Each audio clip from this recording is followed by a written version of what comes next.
Père, nous voulons te rendre grâce, nous voulons te dire merci pour ce moment que tu as rendu possible. Excellent. Le temps est venu, Seigneur, de pouvoir nous instruire, de pouvoir nous enseigner. Je prie que tu nous donnes un esprit de sagesse, de révélation de ta connaissance. Merci d'illuminer les yeux de notre cœur, que toute la gloire te révèle au nom de Jésus. Nous t'avons prié, Père. Amen. Amen. Amen. Donc, on va poursuivre l'enseignement de la dernière fois. Rapidement, je vais faire le résumé de ce qu'on a vu. On a parlé de l'incrédulité des disciples de Jésus-Christ qui ne croyaient pas aux paroles des uns des autres quand on leur a annoncé que Jésus-Christ était ressuscité d'entre les morts. Et lorsque Jésus va se révéler à eux, Jésus va parler de la lenteur de leur cœur, qu'ils étaient lents à croire tout ce qu'ont dit les prophètes. Lorsqu'il parlait, il a rencontré les deux disciples sur le chemin de Maïs. Ensuite, dans un autre évangile, ils vont parler de l'endurcissement de leur cœur. Donc, on a dit qu'ils étaient endurcis, ils étaient lents à croire. Pourquoi? Parce qu'ils n'avaient pas compris, je vais dire ça autrement. Qu'est-ce qui montrait qu'ils étaient incrédules? C'était par rapport aux paroles qu'ils avaient dit, qu'ils avaient exprimées. On dit au travers des paroles de quelqu'un, on peut connaître l'état de son cœur. Au travers de l'attitude de quelqu'un, on peut connaître l'état de son cœur. Lorsqu'on est confronté à certaines situations, notre attitude et nos paroles démontrent ce que nous croyons vraiment. C'est de l'abondance du cœur que la bouche parle. Donc souvent, je me rappelle, quelqu'un disait, non, moi je ne peux jamais abandonner Dieu, moi, jamais de la vie, même si on met un fusil, une arme à feu sur ma tente. Il y a eu seulement un petit accrochage qu'il a eu, des bandits qui sont venus l'effrayer. Il était prêt à régner Jésus. Je n'ai jamais connu, moi, non, je n'ai jamais connu ce Jésus-là. Un peu à l'image de Pierre. C'est-à-dire souvent, on pense croire certaines choses. On est convaincu de certaines choses. Mais lorsque certaines situations arrivent, notre attitude devient l'opposé de ce qu'on disait avant. Où on pensait savoir ou connaître. Donc souvent, lorsqu'on est confronté à certaines situations, pas forcément des situations négatives, mais lorsqu'on est confronté à certaines situations ou circonstances, l'attitude que nous avons démontre véritablement la conviction que nous avons dans notre cœur. Pierre a dit, Seigneur Jésus, moi, je ne vais jamais te régner. Ceux-là, on dit, il a montré comme ça du doigt, ceux-là, ils peuvent te régner, mais moi, là, je ne vais jamais t'abandonner. Mais lorsque la servante a dit, mais toi, André, tu es Galiléen, tu dois être décédé. Moi, non, je ne l'ai jamais connu. Vous avez vu? Donc l'attitude démontre l'état de notre cœur. Les paroles démontrent aussi l'état de notre cœur. On a fait comprendre que la compréhension que nous avons des Écritures se passe où? Au niveau de notre cœur. Au niveau de l'homme intérieur, comme Pierre l'a dit dans 1 Pierre chapitre 3, verset 4. C'est l'homme intérieur qui comprend, qui a la révélation, qui a la connaissance des Écritures. Donc aujourd'hui, on va continuer par rapport à cela. Est-ce que vous êtes prêts? Ça va? Ok, on va prendre donc Luc chapitre 24. On va revenir encore sur ce que le Seigneur Jésus disait à ses disciples sur le chemin de Maïs. On va lire à partir du verset 25. Luc 24, à partir du verset 25. On va jusqu'au verset 27. Alors Jésus leur dit, ô homme sans intelligence et dont le cœur est lent à croire tout ce qu'ont dit les prophètes. Ne fallait-il pas que le Christ souffre ces choses et qu'il entre dans sa gloire? Et commençant par Moïse et par tous les prophètes, il leur expliqua dans toutes les Écritures ce qui le concernait. Amen. Amen. Maintenant, on va voir, lorsqu'il va rencontrer tous les apôtres, ce qui va se passer. On va prendre à partir du verset 44, toujours Luc chapitre 24. Puis Jésus leur dit, c'est là ce que je vous disais lorsque j'étais encore avec vous, qu'il fallait que s'accomplisse tout ce qui est écrit de moi dans la loi de Moïse, dans les prophètes et dans les psaumes. Alors il leur ouvrit l'esprit afin qu'ils comprennent les Écritures. Amen. Donc vous allez voir qu'à chaque fois, Jésus commençait toujours par Moïse. Il commençait toujours par Moïse. Une chose que vous devez comprendre, c'est ceci. Écoutez bien ce que je vais dire. En fait, dans notre Bible, au début, dans la table des Matthieu, on voit Ancien Testament et Nouveau Testament. Ancien Testament et Nouveau Testament, cela n'a pas été inspiré par le Saint-Esprit.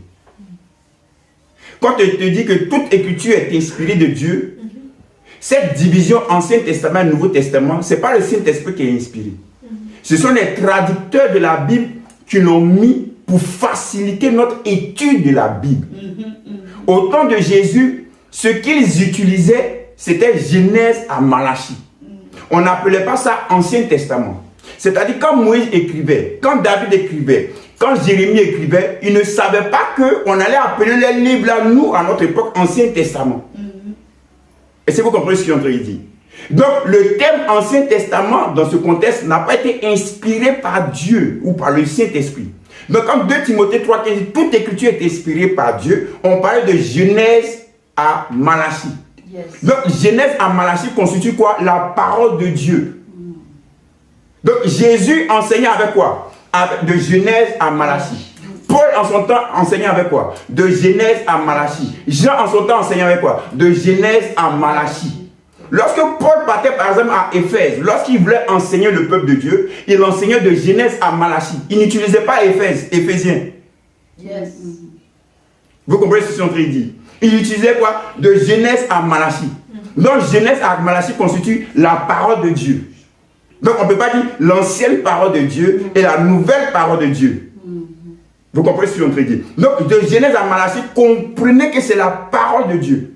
Cette division souvent nous met dans certaines erreurs. Dans quel sens? Où on pense qu'il y a un Dieu de l'Ancien Testament et un Dieu du Nouveau Testament. Donc la Bible déclare que Dieu ne change point. Amen. Vous comprenez ce que j'ai entendu dire? Donc il n'y a pas un Dieu de l'Ancien Testament et un Dieu du Nouveau Testament. Dieu, il est Dieu. Il était Dieu depuis le début. Il est le même Dieu jusqu'à la fin. Donc quand Jésus enseignait leur Bible qu'ils avaient en ce temps-là, c'était de Genèse à Malachie. Comprenez bien ce que je suis en train de dire. C'est-à-dire, au temps de Jésus ou au temps de Paul ou des Pierre, lorsqu'ils voulaient faire grandir les disciples dans la croissance spirituelle, ils n'utilisaient pas le livre de Jean, ils n'utilisaient pas le livre de Romains ni le livre de Galates. Ils utilisaient de Genèse à Malachie. Il faut que vous ayez cette manière de voir, cette perception des Écritures, pour que vous puissiez vous nourrir davantage avec. Donc quand Jésus va commencer à enseigner ses disciples, il va prendre de Genèse jusqu'à Malachie. Est-ce que ça va? Maintenant, puisque nous avons 27 autres livres qu'on appelle maintenant pour nous le Nouveau Testament, c'est pour nous faciliter dans le repérage, dans les repères du monde et puis dans la division et dans notre étude, qu'on va dire Ancien Testament, Nouveau Testament. Puisqu'on a 27 autres livres, je vais vous dire ceci. Cette phrase-là que je vais vous dire est très importante. Ça va beaucoup vous aider dans votre étude personnelle de la Bible. Pour comprendre Apocalypse, le livre d'Apocalypse, il va falloir que tu lises d'abord 1 Jean, 2 Jean, 3 Jean. C'est ça leur arrière-plan. Le même qui a écrit Apocalypse, c'est le même qui a écrit 1 Jean, 2 Jean, 3 Jean. Vous comprenez? Il va parler dans 1 Jean, 2 Jean, 3 Jean aussi des derniers temps. Des temps de la fin. Et ensuite, il va écrire Apocalypse. Donc, si tu veux bien comprendre l'Apocalypse, il faut lire d'abord en arrière-plan 1 Jean, 2 Jean, 3 Jean. Si tu veux bien comprendre les livres de l'apôtre Paul, il va falloir que tu lises d'abord le livre des Actes des Apôtres. C'est dedans qu'on a parlé de Paul, de ses voyages missionnaires, de toutes ses expériences qu'il a vécues. Donc tu lis d'abord le livre d'Actes des Apôtres. Maintenant, si tu veux bien comprendre les différentes épîtres, il faut d'abord que tu lises les évangiles, les 4 évangiles. Parce que dans les 4 évangiles, ils vont parler de Jésus. Et Jésus va dire, allez faire de toutes les nations les disciples et enseignez-leur. Donc c'est à partir de là, des évangiles, de ce que Jésus a dit dans les évangiles, qu'ils vont maintenant faire pour eux aller maintenant en mission. Et ensuite, ils vont faire écrire des épîtres. Donc si tu veux comprendre les épîtres générales dans le Nouveau Testament, il faut que tu lises d'abord les 4 évangiles. Maintenant, si tu veux comprendre les 4 évangiles, il va falloir que tu lises d'abord les prophètes dans l'Ancien Testament. Est-ce que vous comprenez? Que tu lises d'abord les prophètes dans l'Ancien Testament. Maintenant, pour comprendre mieux comprendre les prophètes, il va falloir que tu lises d'abord de Exode à Deutéronome. Exode à Deutéronome, pour mieux comprendre les prophètes. Parce que les prophètes se sont appuyés sur les écrits de Moïse. Ça va. Maintenant, pour mieux comprendre Exode à Deutéronome, il va falloir que tu lises Genèse. Pourquoi? Parce que Moïse va dire, pourquoi est-ce que Dieu vient vous délivrer de l'esclavage en Égypte? Qu'est-ce qui est arrivé pour vous être arrivé en Égypte? Il va écrire ça dans le livre de Genèse. Donc il va parler de l'histoire d'Abraham. Donc Genèse, mais on va diviser ça maintenant.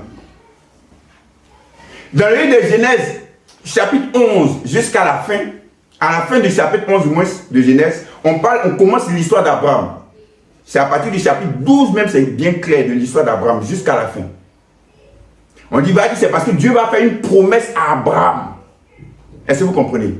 Maintenant, pourquoi Dieu va faire une promesse à Abraham? On va aller maintenant dans le chapitre 3 de Genèse. Pour voir le commencement du péché, l'origine du péché. Dans le chapitre 4, on va voir maintenant le cheminement du péché à partir du chapitre 4. Jusqu'au maintenant au chapitre 11 qui va aboutir sur l'idolâtrie. Qui est la tour de Babel, comme je vous ai expliqué la dernière fois. Vous comprenez? Maintenant, chapitre 1, chapitre 2 de Genèse, c'est quoi? C'est la solution de Dieu par rapport au problème. Yes. Vous comprenez ce que je suis en train de dire? C'est pourquoi je vous ai dit la dernière fois que ce n'est pas la création de la matière.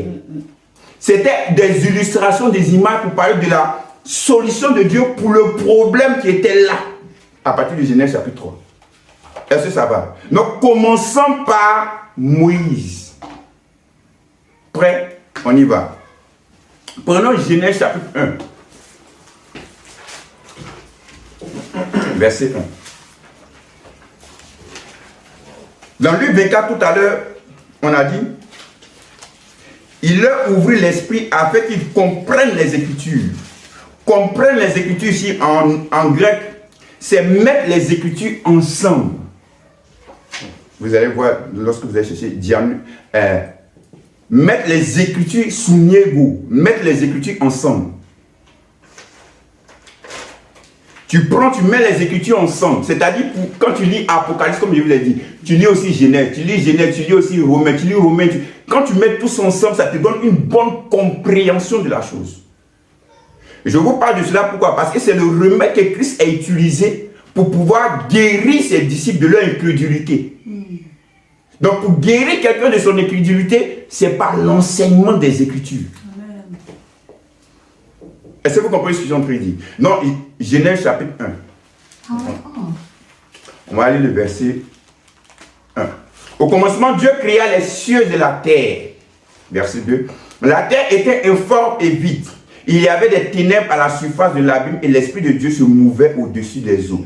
Verset 3. Dieu dit que la lumière soit et la lumière fut.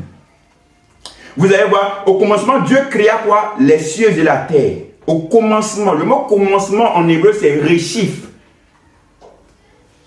Réchif veut dire premier commencement, la tête, le chef. Une sorte d'ordre pour commencer. Donc ça montre ici, pour commencer, voilà ce que Dieu va faire pour apporter le remède. Dieu va créer les cieux et la terre. Comme je l'ai expliqué, les cieux et la terre sont des images. Maintenant le verset dit, la terre était informe et vide. Donc la terre, en guillemets, existait déjà. On ne peut pas dire que Dieu n'avait rien créé. La terre était informe et vide. Informe et vide en hébreu, c'est tohu bohu. Donc ça parle du chaos, du désordre. Mais là, la terre, ça représente quoi? On dit il y avait quoi? Les ténèbres. Donc vous allez voir que ces choses-là, les ténèbres, ensuite Dieu va dire que la lumière soit, les ténèbres, la lumière, ce ne sont pas des choses matérielles. Ce sont des choses immatérielles qu'on met en avant. Maintenant, on va voir, nous, c'est quoi la terre? Qu'est-ce que Dieu disait? La terre était informe et vide. Vous êtes prêts? Prenons le chapitre 6 de Genèse.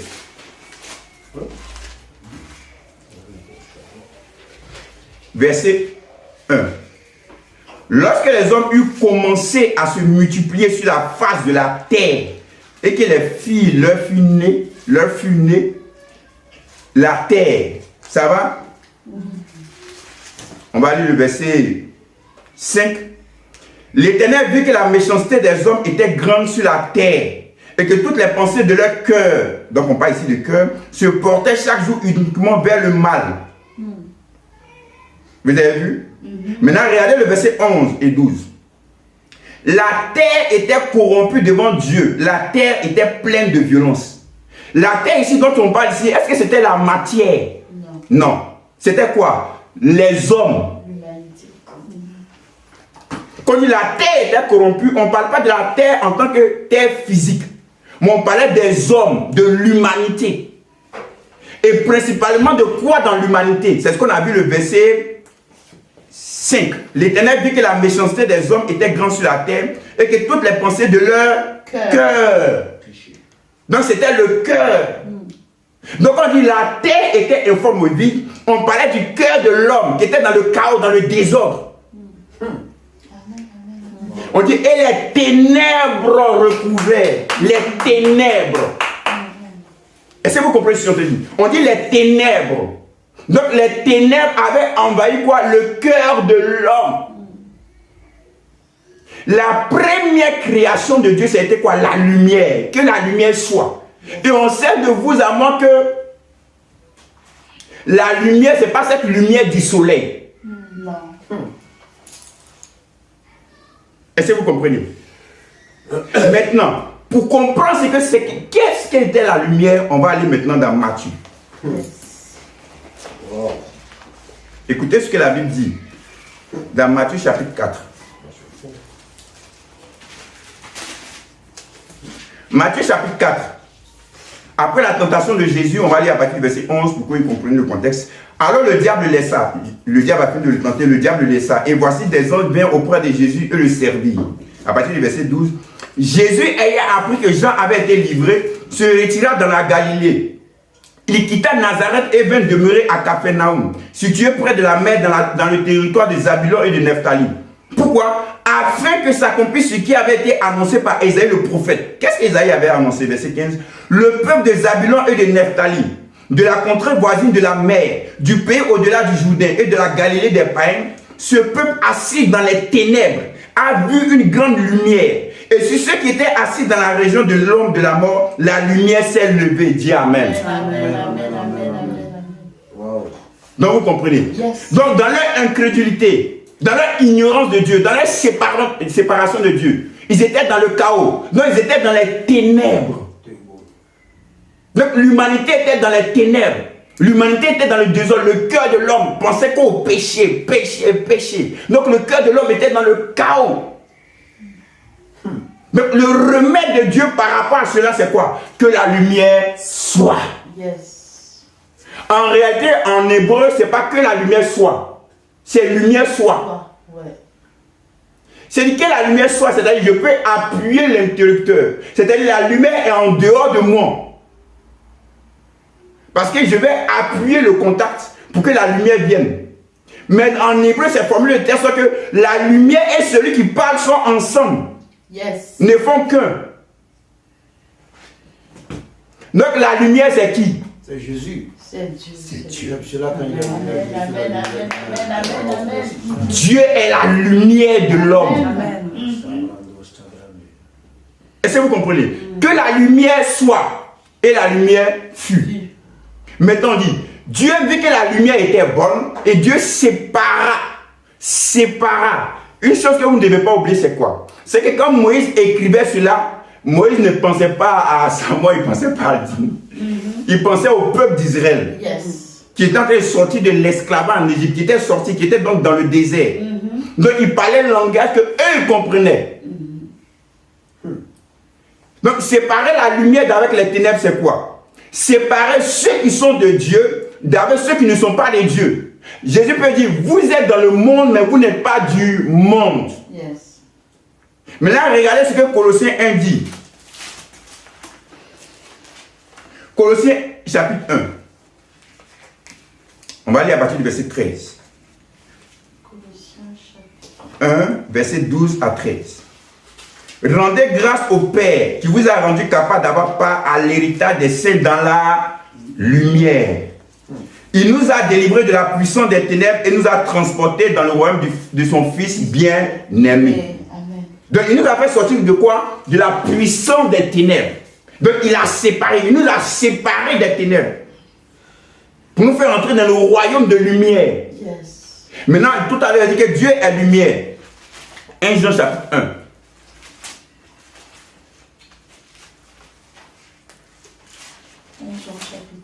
1 Jean chapitre 1. Le verset 5. 1 Jean chapitre 1 verset 5.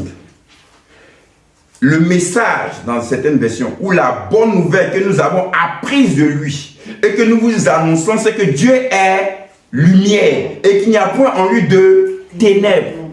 Donc Dieu est lumière. Et ce Dieu lumière va se faire chair dans la personne de qui? De Christ. Il va venir. Et la lumière va lui dans les ténèbres. Vous avez compris? Donc Dieu va séparer la lumière d'avec les ténèbres. Dieu va te séparer du royaume des ténèbres pour te faire entrer dans le royaume du Fils de son amour. Dans le royaume de lumière. Est-ce que vous comprenez? La lumière fait quoi? La lumière, elle révèle. La lumière fait quoi? Elle illumine. La lumière ne peut pas se cacher. La lumière se révèle. C'est pourquoi Jésus va dire dans Matthieu 5, on ne peut pas allumer une lampe et la cacher. Et une ville qui est située sur une colline ne peut être cachée. Donc la lumière, elle ne cache pas, elle révèle. C'est ce qu'on appelle l'illumination. Dans le mot illumination, il y a lumière. Pourquoi? La lumière révèle. Donc pour connaître Dieu, c'est par la lumière, c'est par la révélation. Amen. Regardez ce que Jean chapitre 1 verset 1 dit. Au commencement était la parole. Et la parole était avec Dieu. Et la parole était Dieu. Verset 2. Elle était au commencement avec Dieu. Toutes choses ont été faites par elle. Et rien de ce qui a été fait n'a été fait sans elle. En elle était la vie. Et la vie était la lumière des hommes. La lumière, lui, dans les ténèbres. Et les ténèbres ne l'ont point reçu. Ici, on parle du peuple d'Israël qui n'avait pas reçu Jésus comme étant le Messie, du Messiah. Maintenant, on dit, en elle était la vie et la vie était la lumière des hommes. Pourquoi ici, Jean a mis la vie d'abord? N'oubliez pas que les gens ont écrit leur évangile après que Jésus leur a enseigné les Écritures. Après que leur esprit se soit ouvert, leur cœur se soit ouvert. Donc, ils ont eu la révélation. Celui qui a été profond dans cette révélation dans les évangiles, c'est Jean. Jean dit, la parole s'est faite chair. Il y a d'autres qui ont dit, non, Jésus était dans le ventre de Marie et Marie l'a engendré. Donc, lui dit, c'est la parole qui s'est faite chair. Donc, il a parlé de la manifestation. Amen. Donc, après avoir reçu tous ces enseignements de Jésus, ils vont comprendre, ils vont commencer à faire maintenant la part de Dieu. Regardez, on dit, au commencement était la parole. Au commencement, un arché, le début, c'est aussi quoi? Genèse. Quand Jésus dit dans Matthieu 19, quand ils ont dit, mais Jésus, Pierre, qu'est-ce qu'il en est pour ceux qui veulent renvoyer les femmes et suite? Il dit, bon, au commencement, il n'en était pas ainsi. Quand Jésus dit toujours au commencement, il fait référence à Genèse. La base. Vous comprenez? À Genèse. Donc au commencement était la parole. Et la parole était avec Dieu. Et la parole était Dieu. Et cette parole va se faire chair. Dieu qui était dans Genèse chapitre 1, c'est lui maintenant qui va devenir homme pour venir maintenant racheter l'humanité. Yes. Donc cette parole qui est... Pourquoi elle a dit ici la vie? En elle était la vie. On va reprendre. Genèse chapitre 1. La parole te fait du bien. Amen. Dieu merci.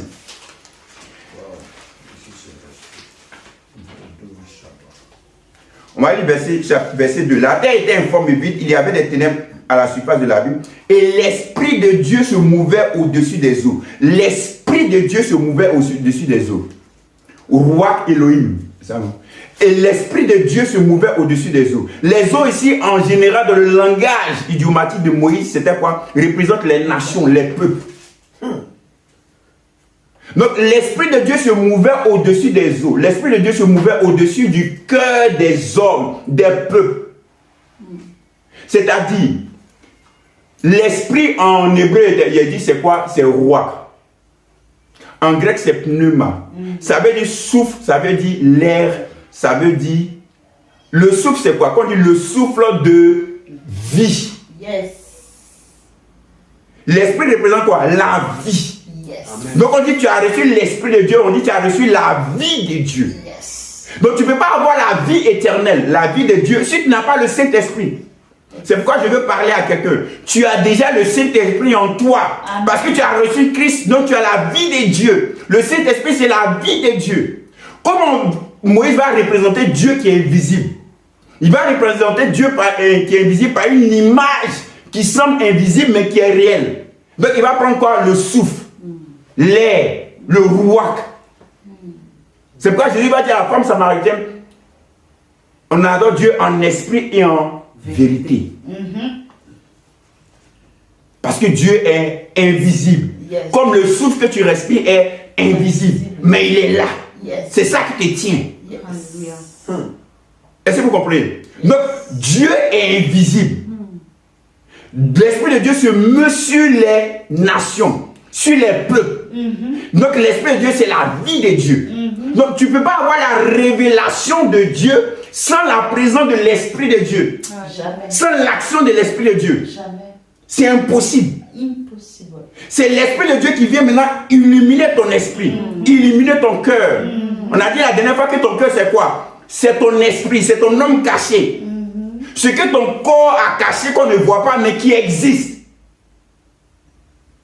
C'est lui qui a, waouh, la révélation, l'illumination. Waouh, j'ai compris. Ça devient maintenant une conviction profonde.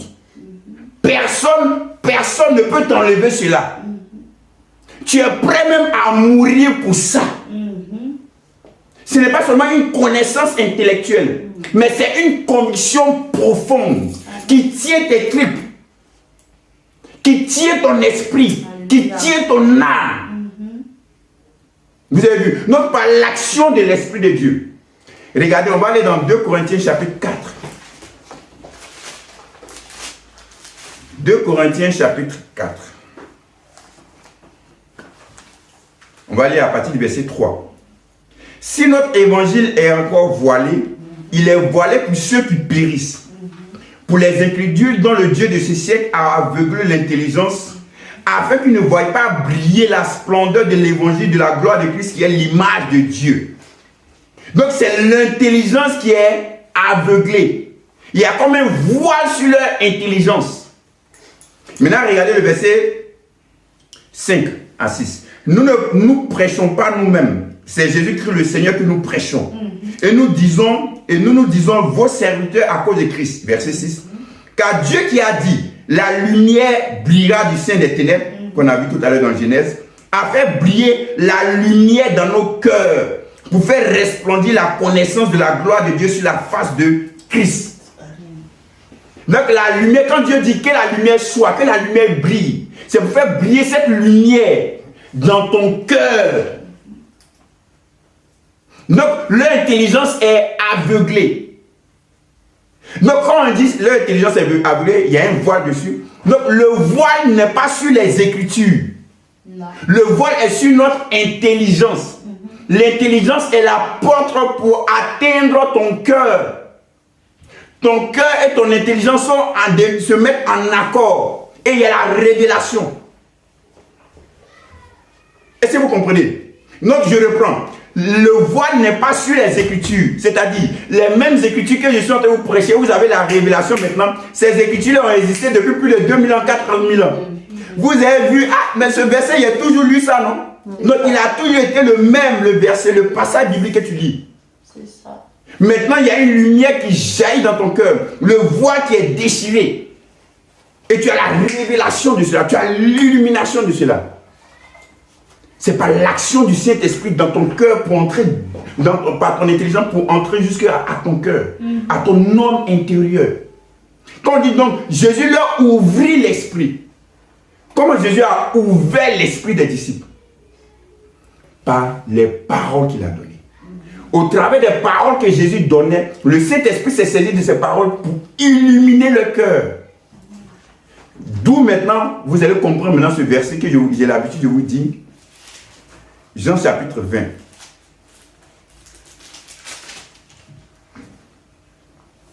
On va lire à partir du verset 19.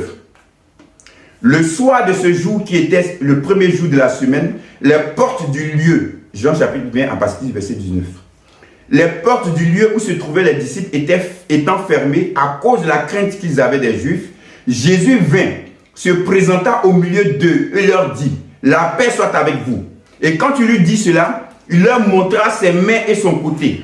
Les disciples furent dans la joie en voyant le Seigneur. Jésus leur dit de nouveau, « La paix soit avec vous. Comme le Père m'a envoyé, moi aussi je vous envoie. » Après ces paroles, il souffla sur eux et leur dit, « Recevez le Saint-Esprit. » Il souffla sur eux et dit, « Recevez le Saint-Esprit. » Ce passage qu'on a lu, c'est le même passage, le même récit qu'on a lu tout à l'heure dans Luc.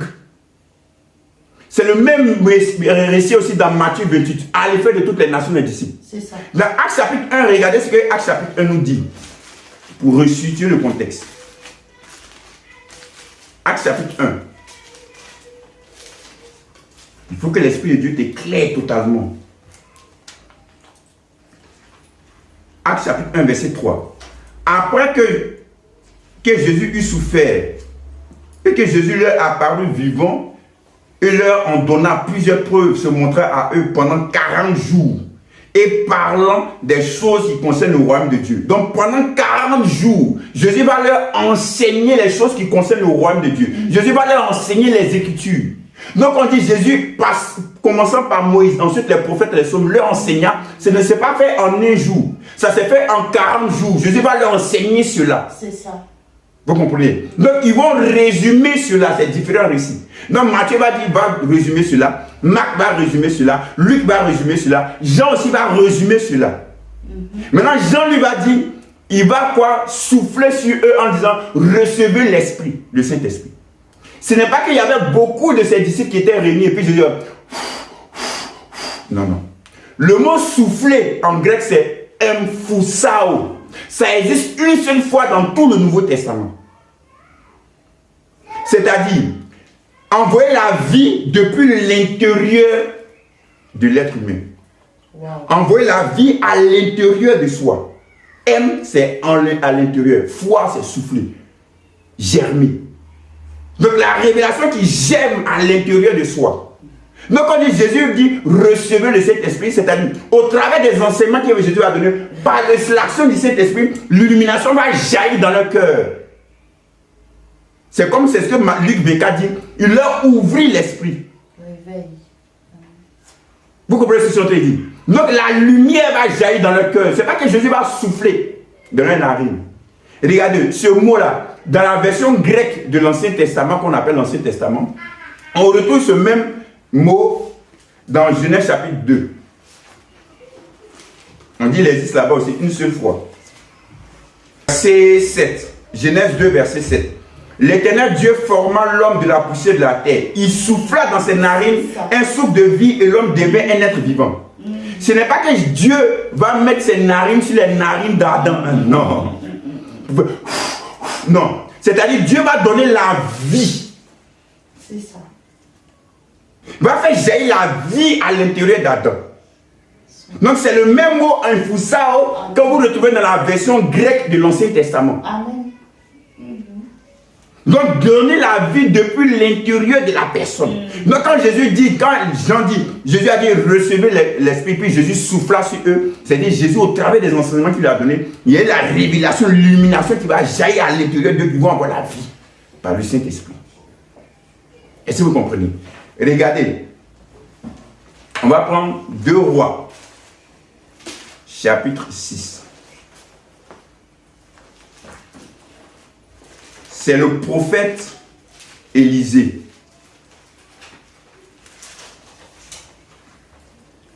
que Dieu utilise puissamment, qui fait connaître au roi d'Israël les embuscades que le roi de Syrie faisait pour essayer de les massacrer.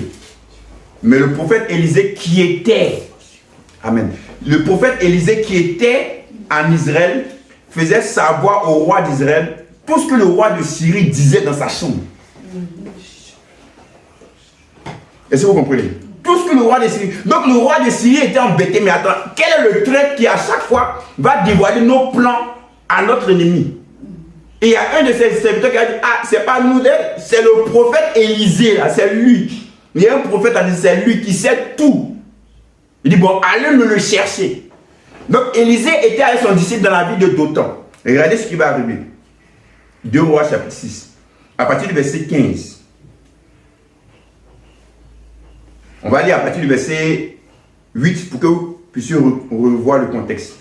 2 Rois 6 à partir du verset 8. Le roi de Syrie était en guerre avec Israël et dans un conseil qu'il tient avec ses serviteurs, il dit, mon camp sera dans un tel lieu. Mais l'homme de Dieu fit dire au roi d'Israël, garde-toi de passer dans ce lieu car les Syriens y descendent. Et le roi d'Israël envoya des gens pour s'y tenir en observation vers le lieu que lui avait mentionné et signalé l'homme de Dieu. Cela arriva non pas une fois ni 2 fois. Le roi de Syrie en eut le cœur agité. Il appela ses serviteurs et leur dit, ne voulez-vous pas me déclarer lequel de nous est pour le roi d'Israël? L'un de ses serviteurs répondit, personne, ô roi mon seigneur. Mais Élisée le prophète qui est en Israël rapporte au roi d'Israël les paroles que tu prononces dans ta chambre à coucher.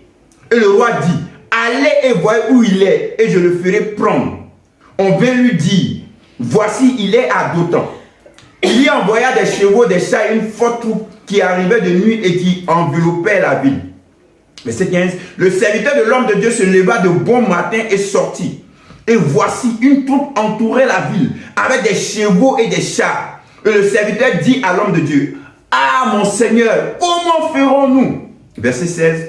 Élisée répondit, ne crains point, car ceux qui sont avec nous sont en plus grand nombre que ceux qui sont avec eux. Amen. J'aime trop cette phrase.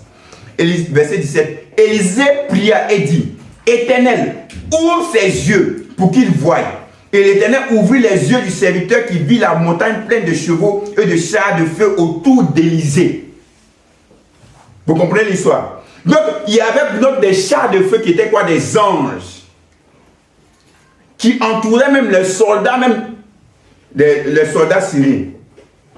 Mais le disciple ne voyait pas. Mais Élisée voyait. Et Élisée va dire, Dieu ouvre ses yeux. Les yeux de quoi? Est-ce que le disciple était aveugle? Non. Non. Non. Mais ses yeux spirituels étaient aveugles. Les yeux de son cœur. Vous comprenez? Donc les sens les plus importants pour l'être humain sur cette terre, c'est ce qu'il voit par son cœur, c'est ce qu'il entend par son cœur. Yes. C'est ça qui est le plus important pour toi. Comment tu perçois les choses? Qu'est-ce que tu entends par le cœur? Qu'est-ce que tu vois par ton cœur, par ton esprit? C'est ça qui est la chose la plus importante. C'est pourquoi lorsqu'il y a une situation qui arrive, une circonstance qui arrive, il faut regarder avec les yeux de ton cœur. Il faut écouter avec les yeux et les oreilles de ton cœur. Dieu va dire, Élisée va dire, Seigneur, ouvre ses yeux. On dit, ses yeux se sont ouverts et il a vu. Le même mot ouvrir ici, c'est le même mot ouvrir qu'on a vu dans Luc 24. Dianogio, ouvrir ses yeux, les yeux de son cœur. Et il a vu les chevaux, les anges. J'ai dit, waouh, c'est incroyable ça. Est-ce que vous comprenez? Non, c'est ce que tu perçois. Je rends grâce à Dieu pour les yeux physiques que nous avons. Je rends grâce à Dieu pour les oreilles physiques que nous avons. C'est important. Mais la chose la plus importante, c'est ce que tu vois avec ton cœur. C'est ce que tu entends avec ton cœur. C'est-à-dire, ce que tu perçois au niveau spirituel. Il y a des réalités spirituelles que tu ne peux percevoir que par ton cœur. C'est pourquoi regardez ce que la Bible déclare dans 1 Corinthiens chapitre 2. 1 Corinthiens chapitre 2. Les deux aujourd'hui, on a beaucoup lu. 1 Corinthiens chapitre 2. On va lire à partir du verset 9. Mais comme il est écrit, ce sont des choses que l'œil n'a point vues, que l'oreille n'a point entendues, et qui ne sont point montées au cœur de l'homme. Des choses que Dieu a préparées d'avance pour toi. Dis Amen. Amen. Que les yeux n'ont pas vu, que les oreilles n'ont pas entendu. qui ne sont point montées au cœur de l'homme. Donc on parle ici des réalités spirituelles. Donc les réalités spirituelles, on les perçoit par le cœur, par l'homme intérieur, l'homme qui est caché par le physique. C'est pourquoi Paul va faire cette prière d'Éphésiens chapitre 1.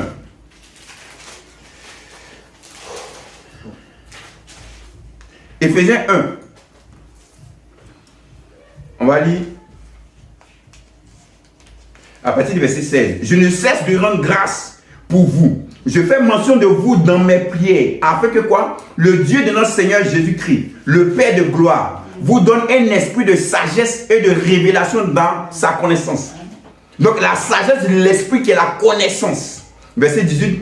Qu'il illumine les yeux de votre cœur pour que vous sachiez. Qu'il illumine les yeux de votre cœur pour que vous sachiez. Pour que le voile tombe. Pour que vous perceviez les choses. Pour que vous voyez les réalités spirituelles. Qu'il illumine les yeux de votre cœur. Moi, c'est la prière que je fais toujours pour vous. À chaque fois que je prie pour vous. Que Dieu ouvre, vous donne l'esprit de sagesse dans sa connaissance. Et qu'il ouvre les yeux de votre cœur. Qu'il ouvre les yeux de votre cœur. Qu'il ouvre les yeux de votre cœur. Afin que vous perceviez les choses. Donc c'est par l'homme intérieur que tu peux avoir la révélation, la connaissance de Dieu. La révélation, la connaissance des choses ou des réalités spirituelles. Est-ce que vous comprenez? Par l'action du Saint-Esprit. Donc c'est le Saint-Esprit qui vient agir au travers des paroles que tu entends. Comme il a eu là, ses yeux se sont ouverts par les paroles d'Élisée. Comme les disciples de Jésus ont eu les yeux ouverts par les paroles de Jésus. Comment Lydie, la marchande de pourpre, a eu les yeux, le cœur ouvert. Voyons cela dans Actes chapitre 16.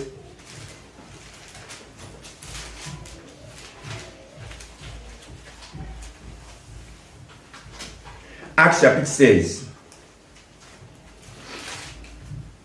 À partir du verset 14.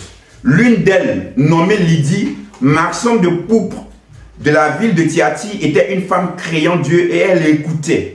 Le Seigneur lui ouvrit le cœur pour qu'elle soit attentive à ce que disait Paul. Tout le dialogue. Lui ouvrit le cœur. Comment son cœur était ouvert?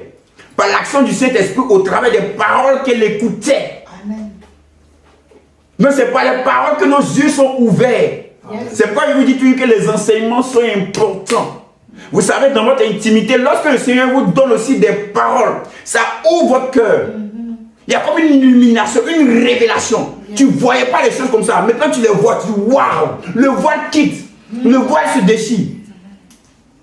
Tu comprends des implications spirituelles ou des réalités spirituelles. Yes. Vous savez, la dernière fois, on partageait ma charmante épouse et moi, on disait que, en fait, la chose la plus importante, c'est la révélation que tu as de Dieu. C'est ça. Quand le Saint-Esprit te dit quelque chose, c'est tellement fort, c'est tellement profond, c'est tellement puissant que tu comprends que rien ne peut t'arrêter. Rien ne peut s'opposer à cela. Tu sais, vous ne pouvez pas comprendre, ça prend tout. Ton corps, ton âme, ton esprit, ton être entier, ça te prend, ça te saisit d'une manière. C'est comme si tu es une fusée qui est lancée en orbite. On ne peut pas t'arrêter. Pourquoi? Parce que tu sais que cette révélation vient de Dieu. Ça vient du Saint-Esprit. Et regardez, Ézéchiel 37. On va terminer par ça. Il y avait une vallée d'ossements desséchés. Yes. Et Dieu va demander à Ézéchiel, est-ce qu'il pense que ces eaux-là peuvent revivre? C'est ce qu'on appelle en langage littéraire une question rhétorique. C'est-à-dire, il te pose une question, mais ce n'est pas ta réponse que je cherche en fait. Et Ézéchiel, qui est un homme sage, va dire, Seigneur, tu le sais. Quand Dieu te pose une question, il faut dire, Seigneur, toi, tu le sais. Quand il dit, Adam, où es-tu? Ce n'est pas pour demander à Adam où je ne te vois pas. Amen. Et regardez ce qui va se passer. La main de l'Éternel fut sur moi à partir du verset 1. Et l'Éternel me transporta par son esprit et me déposa dans le milieu d'une vallée remplie d'ossements. Il me fit passer auprès d'eux, tout autour, et voici, ils étaient fort nombreux à la surface de la vallée et ils étaient complètement secs. Il me dit, fils de l'homme, ces eaux pourront-ils revivre? Je répondis, Seigneur éternel, tu le sais. Il me dit, prophétise sur ces eaux et dis-leur, ossements desséchés, écoutez la parole de l'Éternel. Wow. Ainsi parle le Seigneur, l'Éternel, à ces eaux. Voici, je vais faire entrer en vous un esprit et vous vivrez. Yes. Je vous donnerai des nerfs, je ferai croître sur vous de la chair, je vous couvrirai de peau. Je mettrai en vous un esprit et vous vivrez et vous saurez que je suis l'Éternel. Je prophétisais selon l'ordre que j'avais reçu et comme je prophétisais, il y eut un bruit et voici il se fit un mouvement et les os s'approchaient les uns des autres. Je regardais et voici il leur vint des nerfs, la chair crue et la peau les couvrit par-dessus. Mais il n'y avait point en eux d'esprit, de vie. Il me dit prophétise et parle à l'esprit. Prophétise, fils de l'homme, et dis à l'esprit. Ainsi parle le Seigneur éternel. Esprit, viens des quatre vents, souffle sur ces morts et qu'ils revivent. Je prophétisais selon l'ordre qu'il m'avait donné, et l'esprit entra en eux et il reprit vie. Et ils se tinrent sur leurs pieds. C'était une armée nombreuse, très nombreuse. Dis Amen. Amen. Donc l'action des paroles du prophète avec l'esprit combiné, ça donne la vie. Et ça fait de toi un vrai combattant, un vrai guerrier. Parce qu'on dit une armée nombreuse. C'est nous, le corps de Christ, c'est nous, l'église. On constitue une armée nombreuse. On comprend des réalités spirituelles qui gouvernent les réalités physiques et les gens ne comprennent pas. Toi, tu vois avec ton cœur. Toi, tu entends avec ton cœur. C'est pourquoi ne sois pas inquiet lorsqu'il y a une situation qui arrive. C'est la fin du monde. Il y a tel fléau qui arrive. C'est la crise. Écoute. Qu'est-ce que tu écoutes? Avec ton cœur, avec ton homme intérieur. Qu'est-ce que l'Esprit de Dieu te dit? Quelle est la parole que tu entends? Qu'est-ce que tu vois dans le monde spirituel? Oui. Lorsque tu vois ces choses dans le monde spirituel, tu es calm down. Tu n'es pas paniqué, tu n'es pas troublé. Regardez l'attitude d'Élisée. On dit qu'il y avait des soldats qui sont venus spécialement pour lui, pour l'arrêter. C'est-à-dire quand les soldats rentrent dans la vie, tu t'appelles comment? Je m'appelle Asama, ok, va. Tu t'appelles comment? Je m'appelle Sébastien, on va. Tu t'appelles comment? Je m'appelle Élisée. C'est lui.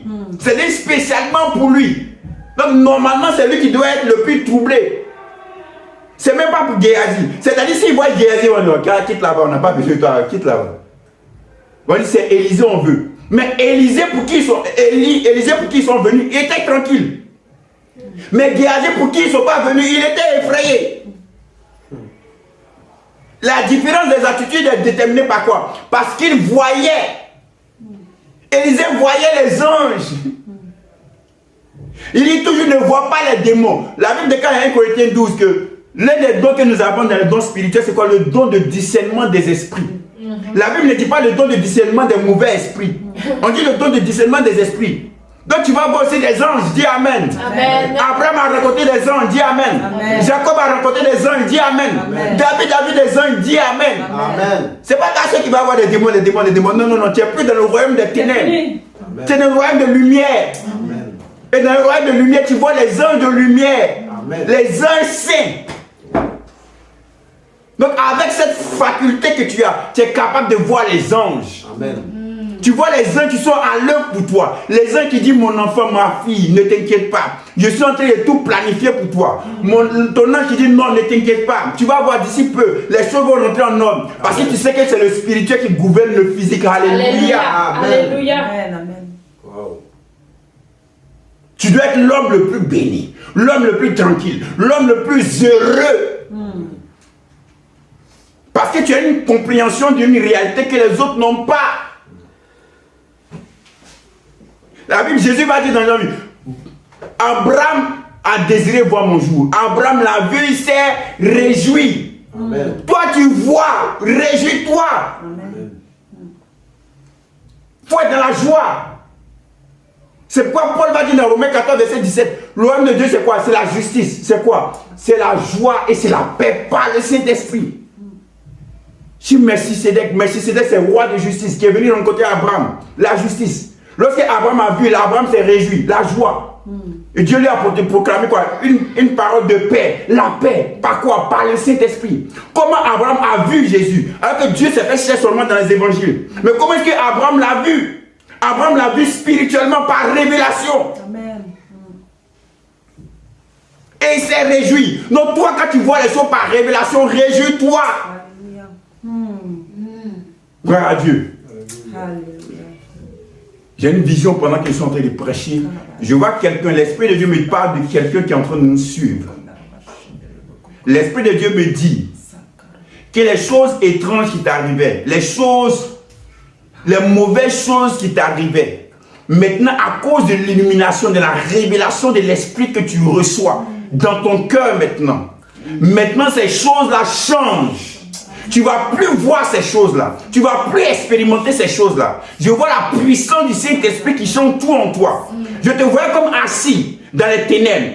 Et je vois une main qui vient t'enlever des ténèbres. Et te fait sortir des ténèbres. Te fait entrer dans un endroit où qui est rempli de lumière.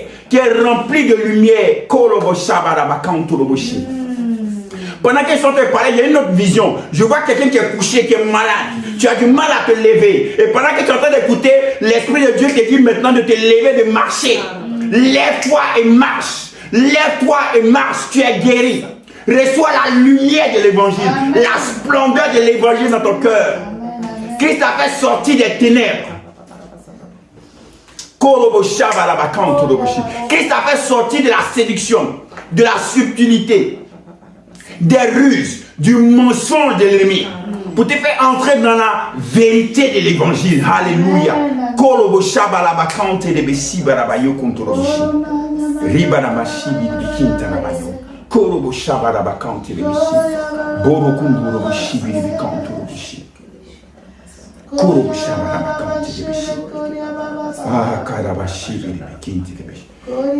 Je vois en vision quelqu'un qui était dans la confusion. Tu étais dans la confusion, tu étais dans le trouble. Et l'Esprit de Dieu maintenant me dit que tout devient maintenant net, devient clair pour toi, par rapport à ce que tu veux, par rapport au plan de Dieu pour ta vie. Amen. Maintenant, je vois la clarté qui vient jaillir dans ton esprit, qui vient jaillir dans ton cœur maintenant. La lumière divine qui jaillit au nom de Jésus-Christ de Nazareth.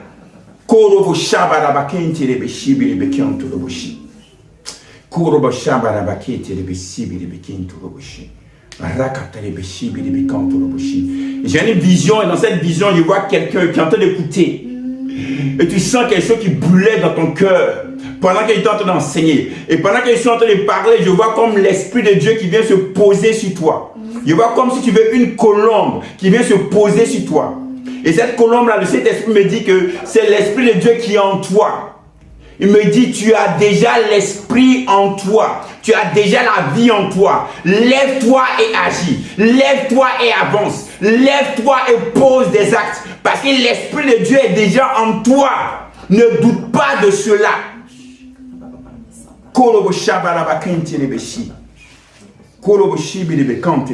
Regarde, écoute ce que les deux disciples sur la route de Maïs pouvaient dire.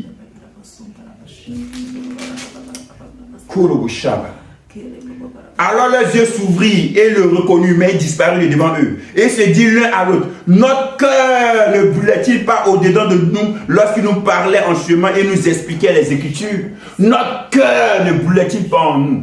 Ton cœur va brûler. Ton cœur va recevoir la révélation. Ton cœur va recevoir l'illumination. Tu vas voir des choses que tu n'avais pas encore vues. Tu vas entendre des paroles que tu n'avais pas encore entendues. Tu vas percevoir des réalités spirituelles que tu n'avais pas encore perçues. Je prophétise sur ta vie dans le nom de Jésus-Christ de Nazareth. Tu vas plus marcher par le spirituel que par le physique. Paul pouvait dire, oh nous marchons par la foi et non par la vue. Tu vas marcher plus par ton homme intérieur que par ton homme extérieur. Je déclare, je proclame cela au nom de Jésus dans ta vie.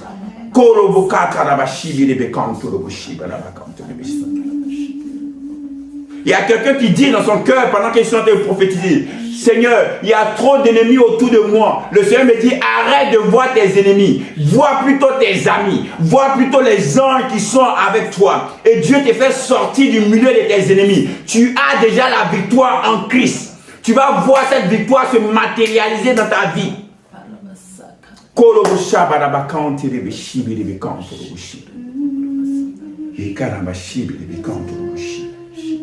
Merci Père pour ta grâce. Merci Père pour ta faveur. Merci Père pour ta bonté. Merci Père pour ton onction. Merci Père pour ton action dans nos vies, dans nos cœurs, dans notre homme intérieur. Merci parce que tu ouvres les yeux de notre cœur.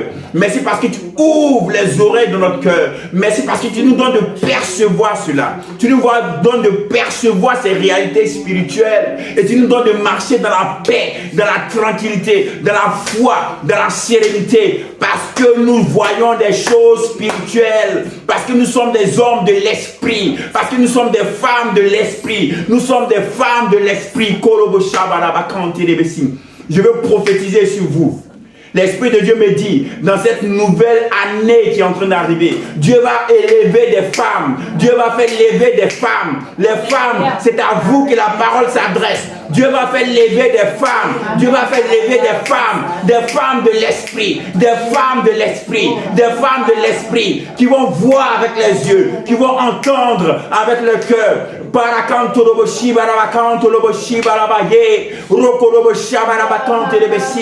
Je prophétise que tu en fais partie. Je proclame que tu en fais partie. Je prophétise que tu en fais partie. Dans le nom de Jésus-Christ de Nazareth.